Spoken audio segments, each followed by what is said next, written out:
penso que o Telegram, como qualquer outra plataforma, como qualquer ator relevante no processo eleitoral brasileiro, precisa estar sujeito às leis brasileiras e precisa estar sujeito às ordens da justiça brasileira. Portanto, tem que se pautar pelos critérios civilizatórios que nós adotamos. Não pode fazer apologia do nazismo, não pode fazer apologia do terrorismo, não pode vender arma, não pode ser sede de ataques antidemocráticos. Portanto, a democracia foi uma conquista muito valiosa do povo brasileiro e nós precisamos protegê-la do fascismo, da militância extremista que pretenda destruí-la. O que nos diferencia da Alemanha é o papel que a justiça eleitoral tem na organização das eleições, que é um papel central, tanto um papel de julgar os feitos associados ao processo eleitoral, registro de candidaturas, cassação de mandato por abuso de poder econômico, quanto a organização mesmo. A gente faz o alistamento eleitoral, a gente registra as candidaturas, nós temos uma resolução que regulamenta a propaganda, nós temos normas que regulamentam as mídias sociais, e nós fizemos parcerias com todas as mídias sociais relevantes, todas que têm mais de 2 milhões de usuários. O Telegram não era um problema, porque tinha pouca expressão no Brasil. Mas se quiser ser um ator relevante no Brasil, tem que estar submetido à legislação brasileira. Isso é o que eu acho, mas como disse, isso depende do Congresso e se o TSE for provocado, porque os tribunais não agem de ofício. Se for provocado, o que é muito possível, se o Supremo for provocado, eu acho que deve decidir. E eu penso que o projeto de lei que está no Congresso é que é correto. Para atuar no Brasil tem que ter representação no Brasil. Aqui não é casa da sogra que entra qualquer um para fazer o que quiser. O presidente Bolsonaro disse que uma eventual suspensão do aplicativo seria uma restrição à liberdade de expressão. O senhor concorda com isso? Acho que não. Vender arma não é liberdade de expressão. Apologia do nazismo não é liberdade de expressão. Mandar tacar fogo no Supremo Tribunal Federal não é liberdade de expressão. Portanto, a liberdade de expressão deve se manter dentro de patamares civilizatórios mínimos. Quem imagine que seja queda nas pesquisas, que seja necessário criar um inimigo a cada hora. Eu prefiro o presidente que deu entrevista para a Veja de dizer que confia plenamente no sistema, que aliás o elegeu e o elegeu por larga margem.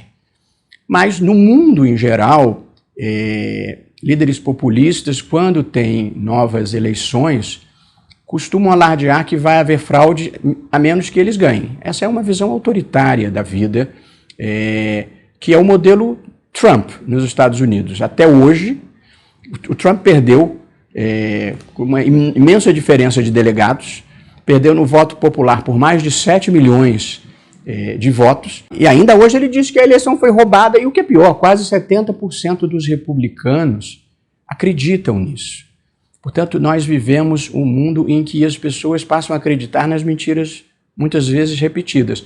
O presidente afirmava que havia fraude nas eleições e que ele tinha provas. Foi intimado para isso, não apresentou prova nenhuma. O ministro Fachin, o ministro Alexandre e eu, nós somos amigos, nós somos pessoas que se gostam, que se admiram e se ajudam.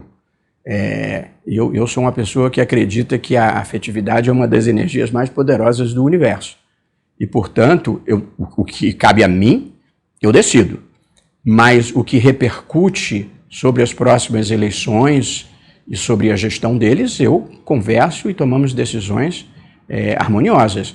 Por exemplo, quando eu achei que era o caso de trocar o secretário da Tecnologia da Informação, isso devia ser feito com antecedência para não ser na véspera das eleições, eu conversei com eles, fiz uma seleção de nomes, e fizemos as entrevistas em conjunto para ter uma pessoa que fosse de confiança mútua, para que não houvesse necessidade de mudar. Depois eu compartilhei com eles algo que felizmente a empresa não ficou sabendo, só agora que já está resolvido, que nós havíamos feito a licitação das urnas e comprado 225 mil novas urnas. Uma licitação ganha pela Positivo. E em algum momento do ano passado, a Positivo me disse: há uma falta mundial de semicondutores, eles não vão entregar. E nós não vamos conseguir entregar as urnas. O que era uma situação de algum grau de dramaticidade, porque a gente precisa renová-las periodicamente. E aí nós fizemos uma imensa gestão diplomática Nós temos um assessor internacional e eu consegui falar com pessoas-chave para dizer, isso para nós não é uma questão comercial. Não, mas a indústria automobilística comprou tudo. Sinto muito. Atrasa a indústria automobilística. Eu preciso para fazer eleições, eu preciso para uma questão institucional muito importante. E o Brasil não tinha relações com Taiwan. Então, mas eu convidei o encarregado de negócios de Taiwan, aqui no Brasil, conversei com ele, foi um sujeito formidável, nos ajudou muito. Engraçado que ele era mormon. Então, tudo ele dizia, Deus há de nos ajudar, Deus há de nos ajudar. Eu disse, mas vê se o senhor faz alguma coisa também.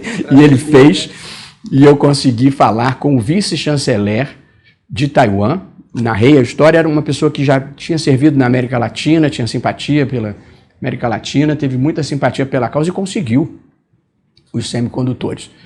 Nos Estados Unidos, o embaixador estava indo embora, aparentemente era mais ligado ao ex-presidente, não demonstrou muita boa vontade, então nós usamos outra estratégia, que foi o embaixador Rubens Barbosa, que foi embaixador do Brasil nos Estados Unidos, e 2 embaixadores americanos que eu tinha conhecido, porque eu fui algumas vezes no Wilson Center, que é um centro, tem um Instituto Brasil lá, o Thomas Shannon e o Tony Harrington, que são pessoas que gostam do Brasil, e eles nos ajudaram a conseguir os semicondutores na Texas Instruments.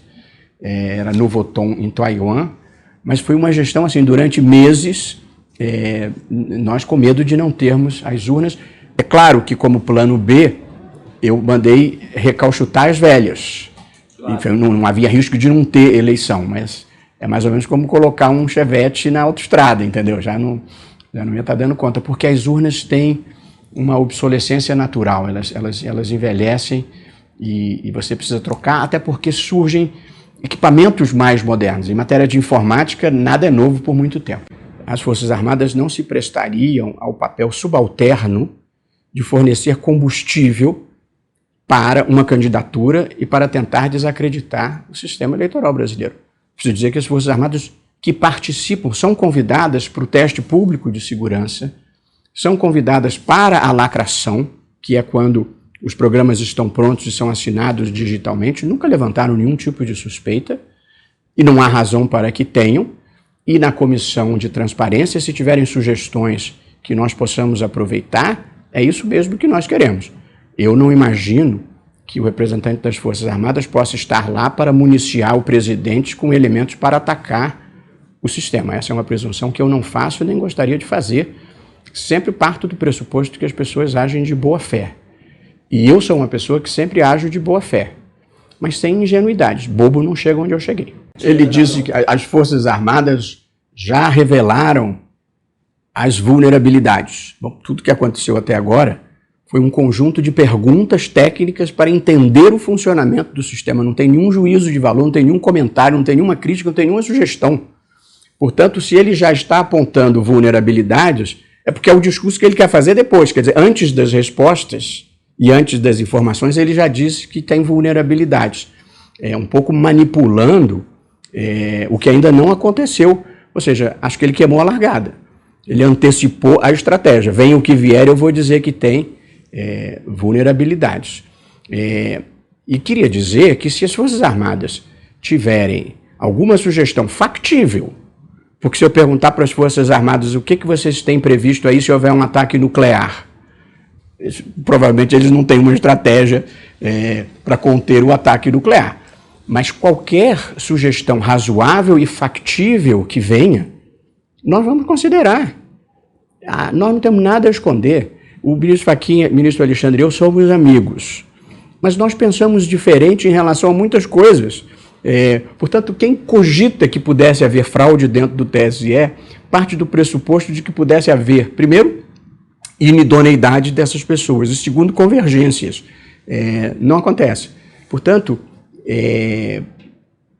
simplesmente não faz sentido. Quer dizer, são diversionismos. Primeiro, o voto impresso, quer dizer, voltar ao tempo da Proconsulte, aquele monte de mão, a urna vinha com mais voto do que eleitores, tinha miséria que comia voto, a urna desaparecia. Quer dizer, a ideia de voltar para isso era completamente absurda. Aí, derrotado o voto impresso, o presidente, então tá bom, agora então está consolidado. E aí volta essa história. Quer dizer, deixa eu dizer, o Supremo já disse que é inconstitucional, porque viola o sigilo. O Congresso não aprovou. Não dá mais tempo de comprar urna com impressora, porque não é uma impressora que vende em balcão. É uma urna customizada, que preserve sigilo. É uma impressora customizada, simplesmente não tem como imprimir mais, fazer eleição. Então, o Supremo já disse, o Congresso já disse, o TSE não tem como fazer. Então, reeditar esse discurso de voto impresso é só para tumultuar. Eu não sou comentarista político, eu sou um ator institucional.